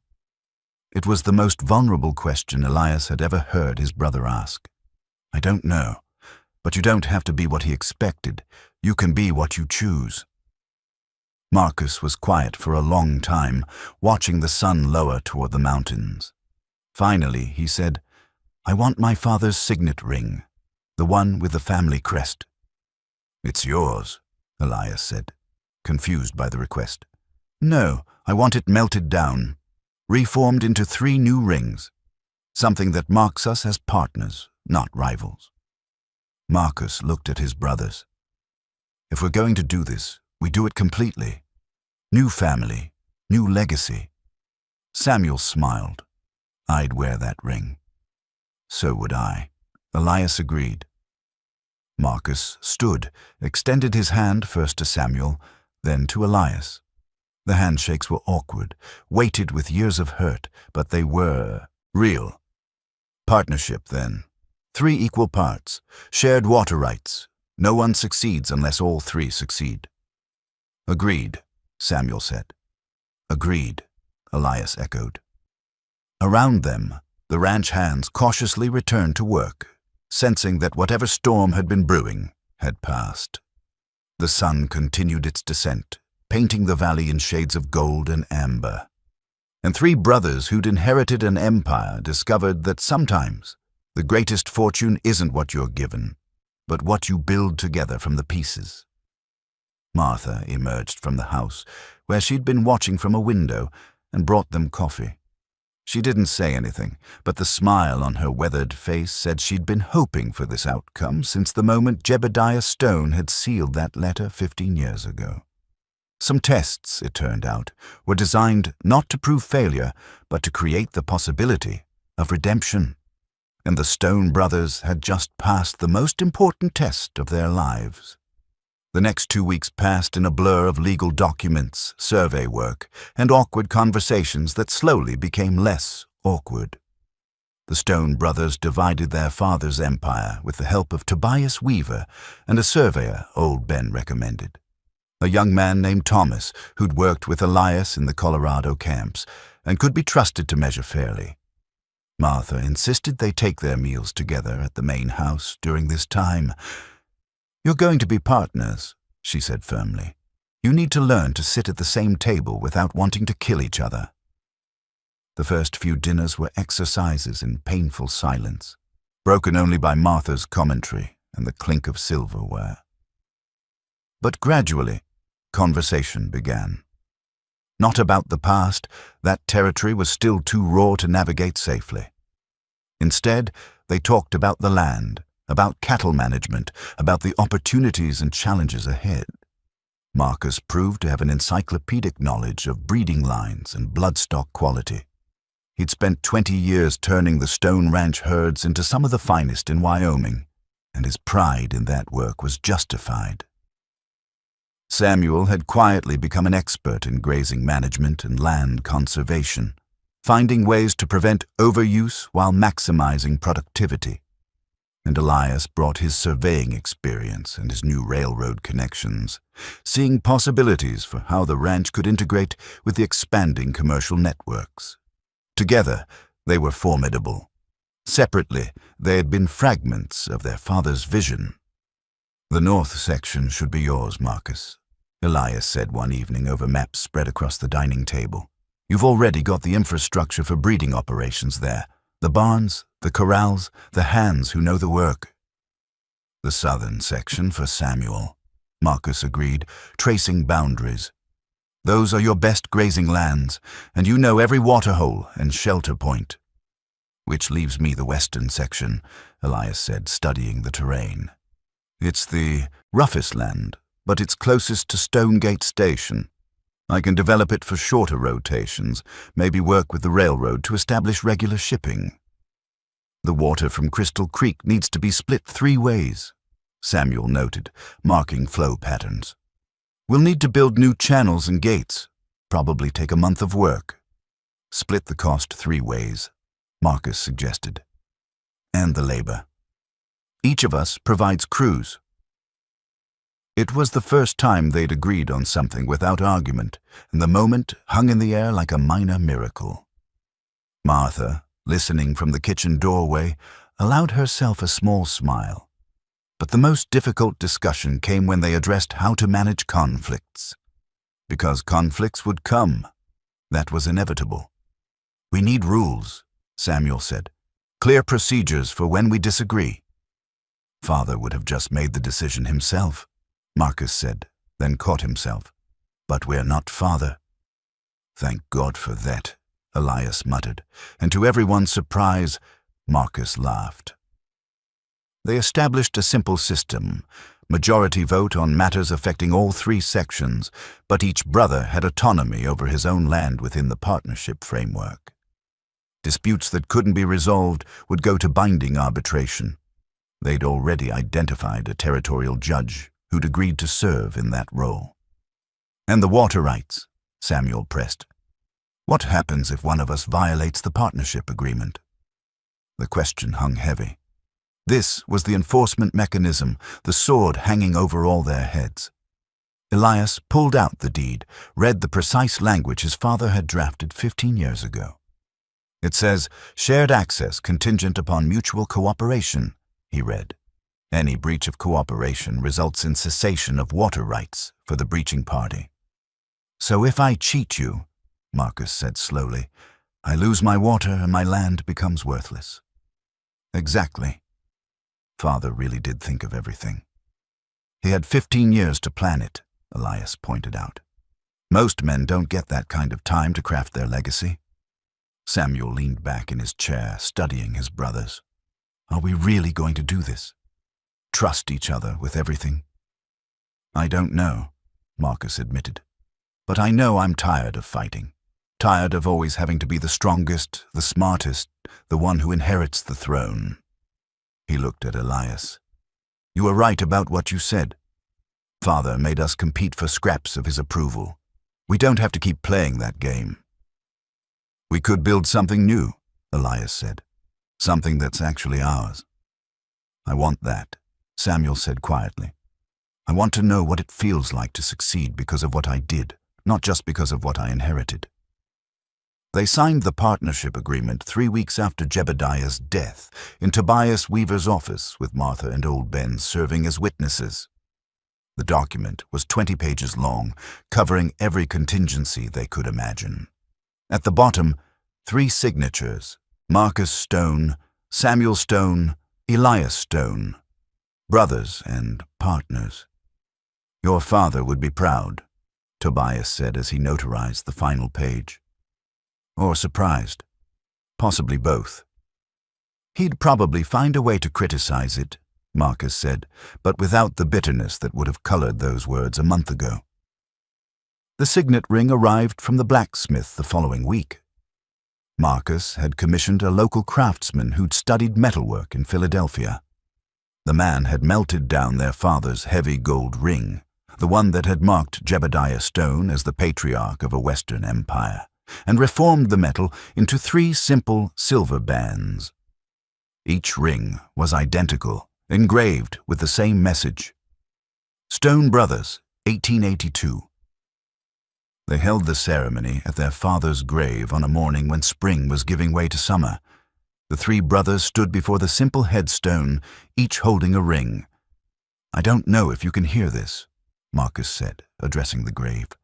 I don't know if you're proud or disappointed or laughing at us. But we're going to try to do what you wanted. We're going to try to be brothers. Samuel added, You were a hard man to love, Father. But maybe that's because you didn't know how to show love except through tests and challenges. We're going to try to be better than that. Elias spoke last, pulling the silver dollar from his pocket and placing it on the gravestone. Thank you for believing I was strong enough for this. For seeing something in me I didn't see in myself. I'll try to honor that faith.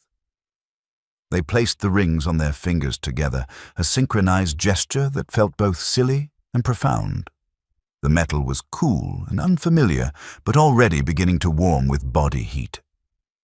Martha watched from a distance, dabbing at her eyes with a handkerchief. Old Ben stood beside her, one hand on her shoulder. He'd have liked to see this, Ben said quietly. He did see it, Martha replied. In his mind, 15 years ago, that's why he planned it this way. Back at the ranch, work continued on dividing the property and building the new water management system. The 3 brothers worked alongside their crews, Marcus stripped to his shirt sleeves alongside Elias and Samuel. The physical labor created a different kind of communication, less about words, more about shared purpose. But challenges emerged quickly. Marcus's breeding program required more water than originally calculated. Samuel discovered that drought had affected his southern range more severely than expected. Elias's plans for integrated railroad shipping hit snags when Union Pacific delayed construction of a spur line. Each problem became an opportunity to practice their new partnership. When Marcus needed more water, Samuel and Elias agreed to temporary adjustments. When Samuel faced drought complications, Marcus loaned him access to northern pastures for rotation. When Elias's shipping plans stalled, his brothers helped him develop alternative strategies. They fought, certainly. Old habits and older resentments didn't disappear overnight. But now, when they fought as partners, trying to solve problems together, not as rivals trying to destroy each other. One evening, as they reviewed quarterly accounts together, a practice they'd agreed to maintain for transparency, Samuel made an observation. We're more profitable than Father ever was. all 3 sections combined. Marcus checked the numbers, nodded in confirmation. Cooperation is apparently good business. Father knew that, Elias said. That's why he forced us into it. I'm starting to think he wasn't as cruel as we believed, Samuel admitted. Just calculated. He was both, Marcus said firmly. But maybe his cruelty served a purpose we're only now understanding. News of the Stone brothers' partnership spread through the territory. Other ranchers watched with skepticism, waiting for it to fail. But months passed, then a full year, and the partnership not only survived, but thrived. The Stone Ranch expanded its operations, improved its stock, and became a model for cooperative land management. In Stonegate Station, Elias's 4% stake in commercial operations began generating significant returns. The town grew faster than anyone expected, drawing settlers and businesses from across the country. His involvement ensured fair treatment for workers and reasonable policies for merchants. The kind of oversight that made communities sustainable rather than exploitative. The brothers established a tradition of monthly meetings at the main house, reviewing operations and planning for the future. Martha insisted on cooking dinner for these occasions, saying she'd spent too many years watching them eat separately to miss the chance to feed them together now. During one such meeting, as they discussed plans for a joint cattle sale that would showcase all 3 sections' stock, Marcus raised his glass of whiskey in an unexpected toast. To Father, he said, for being smart enough to know we needed each other, even when we didn't know it ourselves. To Father, Samuel echoed, for the hardest gift anyone ever gave us. To Father, Elias finished, for teaching us that sometimes the things that look like curses are actually blessings we're too blind to see. They drank, and in that moment, 3 men who'd spent their lives competing finally understood what their father had been trying to give them all along. Not wealth, though that came. Not power, though they had that too.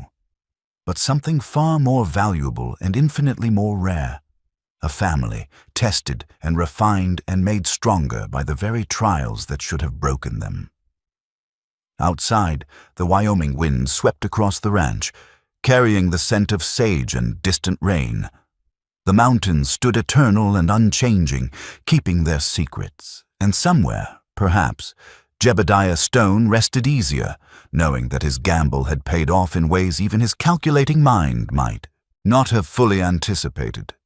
His sons had inherited his empire, but more importantly, they'd inherited each other, and that, in the end, was the fortune that mattered most.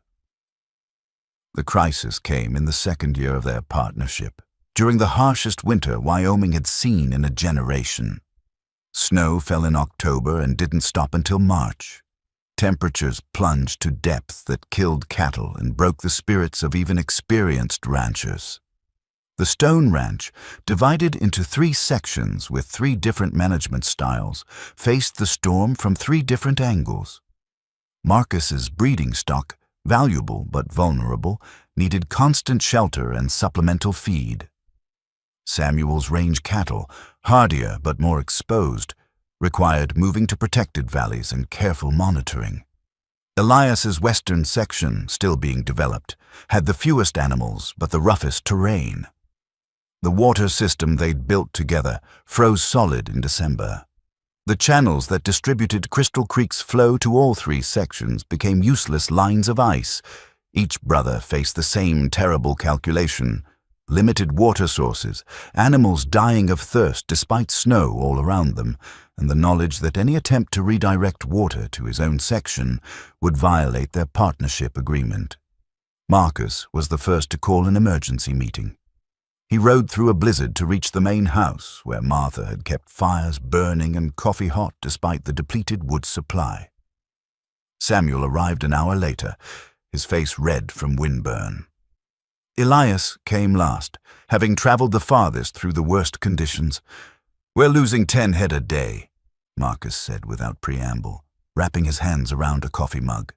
"The breeding stock can't survive on snow alone. They need clean water, or I'm going to watch my entire program die. I'm losing animals too, Samuel said, but it's exposure more than water. I need to move 200 head to the northern valleys for shelter. My valleys, Marcus pointed out. Our valleys, Elias corrected. Remember the partnership agreement. In emergencies, we pool resources. Easy for you to say, Marcus shot back. Your losses are minimal. You barely have any stock established yet. The accusation hung in the air, familiar and dangerous. This was the old pattern, competition disguised as conversation, each brother calculating his advantage rather than their collective survival. You're right, Elias said quietly. My section is barely developed, which means I have something you need. Flexibility. I can ride out this winter with minimal losses. But you can't. Neither of you. Samuel looked between his brothers. So, what are you proposing? I'm proposing we honor what Father wanted. We work together, or we fail separately. Elias pulled out maps, spread them on the table. Marcus, you need water for breeding stock. Samuel, you need shelter for range cattle. I have neither problem because I planned smaller. Are you gloating? Marcus demanded. No, I'm offering a solution. Elias traced routes on the map. My section has 3 natural springs that haven't frozen completely. They're small, but they're running. Move your breeding stock to my western pastures. It's rough country, but there's water and enough shelter to get through. Marcus stared at the map, then at his brother. You'd let my cattle onto your land? They're not my cattle and your land. They're ours. That's what partnership means. And what about my range cattle? Samuel asked. Marcus's northern valleys, Elias said. He opens them for your herds. We consolidate. We survive together. This violates every principle of individual management, Marcus protested. We agreed each section would be autonomous. We also agreed to mutual cooperation, Elias countered. And Father's deed says that cooperation is required. Not requested, required. So you're using the water rights to force us? No, I'm using common sense to save us. Elias stood, looked his brother in the eye. Marcus, you can be right, or you can save your breeding program. You choose. The moment stretched, tense with the weight of pride and pragmatism warring in Marcus's expression. Finally, he nodded. All right, we move the animals. But I want it recorded that we're establishing precedent. In emergencies, section boundaries dissolve. Agreed, Samuel said. We succeed together, or we fail together. That was always the deal. They spent the next 2 days organizing the movement of cattle across section boundaries. Ranch hands who'd been trained to think in terms of Marcus's crew or Samuel's operation found themselves working as a single unit. The physical reality of partnership became impossible to ignore. Martha watched from the main house as 3 sets of crews worked in coordination, moving animals through blinding snow toward shelter and water. They're really doing it, she said to old Ben, who'd come to help with the logistics. They're really doing it, Ben agreed. Your boss knew what he was doing when he set this up. He was a hard man, Martha said, but he knew his sons better than they knew themselves. By the time the animals were moved and settled, all 3 brothers were exhausted. They gathered in the main house, stripped down to shirt sleeves despite the cold, drinking coffee and tallying losses that were significant but survivable. We saved them, Samuel said, almost surprised. The crisis that should have broken us, we survived it. Because we didn't try to survive it alone, Marcus acknowledged. His eyes met Elias's. You could have let me fail, let my breeding program collapse, bought my section for pennies when I couldn't pay my debts. I could have, Elias agreed. Is that what you would have done if our positions were reversed? Marcus was quiet for a long moment. A year ago, yes, I would have watched you fail and called it justice. He looked down at the silver ring on his finger. But Father spent 15 years teaching us a different way. Took me too long to learn it. Took all of us too long, Samuel said. Outside, the storm continued its assault on Wyoming. But inside the main house, 3 brothers had passed the ultimate test of their partnership, the test of choosing collective survival over individual advantage. And in doing so, they'd become something their father never quite managed to be, a family that valued each other more than victory. Spring arrived like a promise kept, melting the snow and revealing a landscape transformed by survival. The Stone Ranch had weathered the worst winter in memory, and while their losses were real, they were far less than neighboring operations that had tried to face the storm alone. The brothers gathered at the main house on a morning when the first green shoots pushed through thawing ground. They'd called the meeting to settle accounts, to calculate exactly what the winter had cost each section and how to balance those costs fairly. "My breeding program lost 37 head, Marcus reported, his voice steady but carrying the weight of each animal. "But that's out of 300, 12% losses. Other breeders in the territory are reporting 40, 50%. Range cattle losses were 53, Samuel added, but we would have lost twice that without access to Marcus's northern valleys. Maybe more. "My section took minimal losses," Elias said. 15 head, mostly from exposure before we could consolidate. But my infrastructure took damage. Fences down. 1 barn roof collapsed. They looked at the numbers together, adding and subtracting, trying to determine how to split the costs. It was Marcus who finally pushed the ledger aside. "This is wrong," he said. "We're still thinking like separate operations trying to settle debts, but that's not what we are anymore." Samuel looked up. "What do you mean?" "I mean the partnership absorbed these losses together. My animals survived because of Elias's water and Samuel's labor. Samuel's herd survived because of my land and Elias's planning. We can't separate out who owes what when we all contributed to saving each other." "So what do you propose?" Elias asked. "We write it off as a partnership loss, split the replacement costs 3 ways, and we formalize what happened this winter as standard practice. In emergencies, all boundaries dissolve. We function as a single operation with 3 managers instead of 3 operations that sometimes cooperate." It was a radical suggestion, one that went beyond what their father had mandated. The partnership agreement required cooperation, but what Marcus proposed was integration, a deeper commitment that required greater trust. "I'm in," Samuel said without hesitation. "This winter proved we're stronger together. Why limit that to emergencies?" Elias studied his brothers, seeing something in their faces that had been absent 2 years ago. Genuine respect for each other, born not from blood, but from shared adversity and shared triumph. "We'd need to restructure the accounting," he said. "Combine the ledgers, share profits proportionally based on contribution rather than section." "More complexity?" Marcus agreed. "More trust required. But more honest," Samuel pointed out. "More aligned with what we're actually doing." They spent the morning redesigning their partnership structure, building on the foundation their father had created, but making it truly their own. Where Jebediah had mandated cooperation through leverage, his sons chose integration through conviction. Old Ben stopped by in the afternoon, found them still working through details at the dining table. "Heard you boys survived the winter better than anyone expected." "We survived it together," Marcus said. And there was pride in his voice, not the competitive pride of victory over others, but the quieter pride of accomplishment earned through collaboration. "Your father would be pleased," Ben said. "Maybe," Elias replied. "Or maybe he'd tell us we should have planned better, lost fewer animals, moved faster." "Probably," Ben laughed.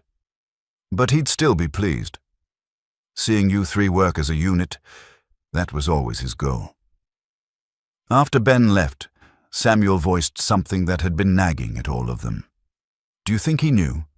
When he set this up, did he know we'd actually make it work?" "I don't know," Marcus admitted. "I think he hoped, but hope and knowledge are different things." "He gave us the tools," Elias said. "What we built with them was up to us." They signed the restructured partnership agreement that evening as the sun painted the mountains in shades of gold. The new document was longer, more complex, reflecting the integration they'd chosen. But at its heart was a simple principle.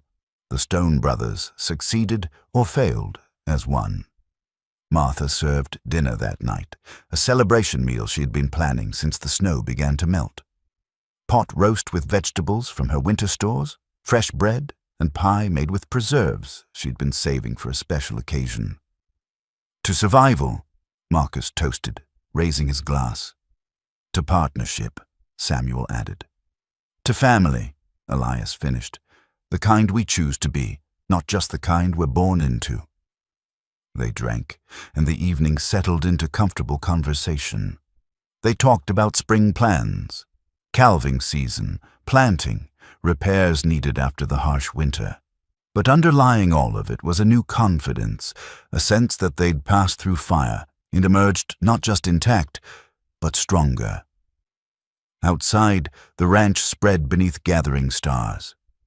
Cattle grazed in pastures that didn't belong to Marcus or Samuel or Elias, but to all three equally. Water flowed through channels that served not individual ambition, but collective prosperity.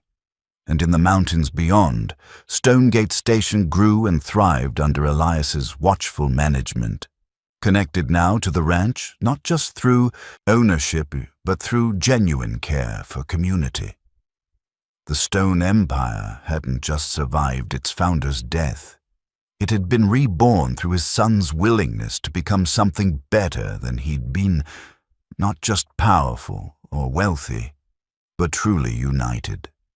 And that transformation, hard-won and honestly earned, was the greatest fortune Jebediah Stone had ever created. 5 years after Jebediah Stone's death, the territory he'd helped shape held a celebration that brought people from 300 miles in every direction. Stonegate Station was officially incorporating as a town, and the ceremony would mark its transformation from railroad hub to permanent community. Elias stood on a platform built for the occasion, looking out at a crowd of more than 2,000 people. The town behind him had grown beyond anyone's early expectations. Schools and churches, shops and homes, a newspaper office and a bank. Real civilization, built on land his father had quietly acquired with a vision few could have imagined. 5 years ago, Elias said, his voice carrying across the gathered crowd, this valley was called Dead Man's Flats. People said nothing could grow here but rocks and regret. Today, it's home to families from 20 different states and 4 different countries. You've built something remarkable here, and I'm honored to have played a small part in that building. The crowd applauded. Among them were the families he'd met in those early days. The general store owners from Pennsylvania, the teacher from Boston, the merchants and craftsmen and laborers who'd staked their futures on a promise. They'd kept that promise to each other, building a community that was more than just profitable. It was decent. Marcus and Samuel sat in the front row, wearing their silver rings and the formal clothes that marked them as successful ranchers. Their sections of the Stone Ranch had become models of modern cattle management, written about in agricultural journals and studied by ranchers from across the West. But more than that, they'd become known as brothers who'd chosen cooperation over competition, setting an example that was quietly reshaping how family businesses operated throughout the territory. After the speeches and the ribbon cutting and the celebration dinner that Martha had helped organize, the 3 brothers found themselves alone on the ridge where Elias had first seen the valley's secret. The sun was setting, painting everything in those same golds and ambers that had witnessed so many turning points in their story. Do you ever think about that first day, Samuel asked, standing at the edge and looking down at the town. "When you rode up here and saw all this?" "All the time," Elias admitted. "I think about standing here with a silver dollar in my pocket, feeling like the biggest fool in Wyoming." "You weren't a fool," Marcus said. "You were the only one smart enough to see what Father was really giving you." "Us," Elias corrected. "What he was giving all of us." They were quiet for a moment, watching lamplights begin to appear in the valley below. 5 years of partnership had taught them the value of comfortable silence, of not needing to fill every moment with words. "I went to his grave this morning," Marcus said, "before the ceremony. Told him we'd made it work." "What do you think he'd say?" Samuel asked. "If he could see all this." Marcus smiled slightly. "Probably that we could have done it faster, more efficiently, made more profit." "Sounds about right," Elias laughed. "But then maybe—" Marcus paused, choosing words carefully. "Maybe he'd admit that we built something better than he imagined. Not just bigger or wealthier, but actually better." It was the highest praise Marcus had ever given their father, and also the most honest criticism. Jebediah Stone had been a master builder, but what his sons had built together surpassed his singular vision. "The rings were a good idea," Samuel said, holding up his hand to catch the dying light. The simple silver band had developed a patina over 5 years of wear, marked by work and weather and time. "Feels right, wearing something made from the old and transformed into something new." "That's what we are, isn't it?" Elias mused. "Transformed from what he made us into what we chose to become." They descended from the ridge as darkness settled, riding back toward the ranch house where Martha had kept supper warm. The journey that had once felt like crossing battle lines now felt like coming home.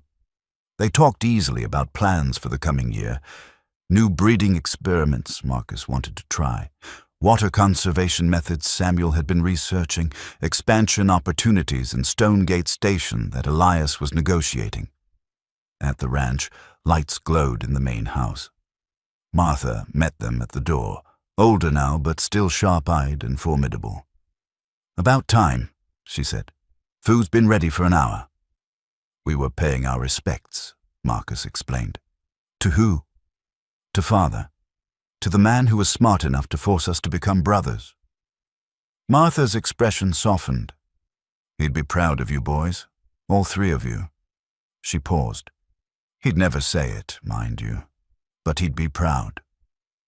They ate together in the dining room where so many partnership discussions had taken place, where arguments had been settled and plans had been made, and slowly, painfully, a family had been rebuilt from its broken pieces.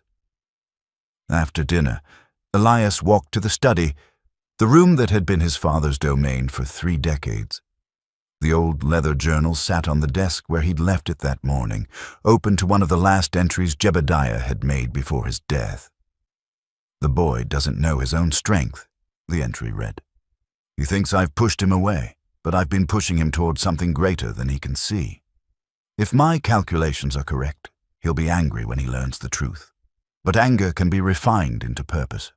And purpose, properly directed, can change everything." Elias touched the page gently, feeling the indentations his father's pen had made. "You were right," he said to the empty room. "About most of it, anyway. We were angry, but we found purpose, and we changed everything." He closed the journal and returned it to the shelf, then pulled out his father's final letter, the one he'd read and reread until he'd memorized every word. He didn't need to open it anymore to remember what it said. The message had become part of him, woven into how he understood family and legacy, and the strange, complicated ways that love manifests across generations. Outside, Wyoming night settled over the ranch. Stars emerged in their millions, vast and eternal. The mountains stood guard as they had for eons, keeping secrets and witnessing transformations. And somewhere in that vastness, perhaps, a stern old man rested easier, knowing that his greatest gamble had paid off beyond even his calculating mind's expectations. His sons hadn't just inherited his empire. They'd inherited the wisdom to transform it into something worth more than money could measure. Marcus found Elias standing by the window, looking out at the land they now managed together. Coming to bed. In a minute, just thinking. About Father. About us. About how we almost destroyed what he built trying to honor him the wrong way. Marcus put a hand on his brother's shoulder, a gesture that would have been impossible 5 years ago. We found the right way eventually. That's what matters. Is it enough? Everything we've built. Look at what we've created, Marcus said, gesturing toward the window. A ranch that employs 100 families, a town that gives thousands of people opportunity, a partnership that proves family doesn't have to be about competition. Is it enough? He smiled. I think it's more than enough. I think it's everything Father hoped for and couldn't quite achieve himself. Elias nodded, feeling something settle in his chest. Not victory, not vindication, but peace. The journey from humiliated youngest son to respected partner and community leader had been longer and harder than any trail he'd ridden. But standing here now, wearing a ring made from his father's legacy, transformed, looking out at an empire built on cooperation rather than conquest, he understood something fundamental.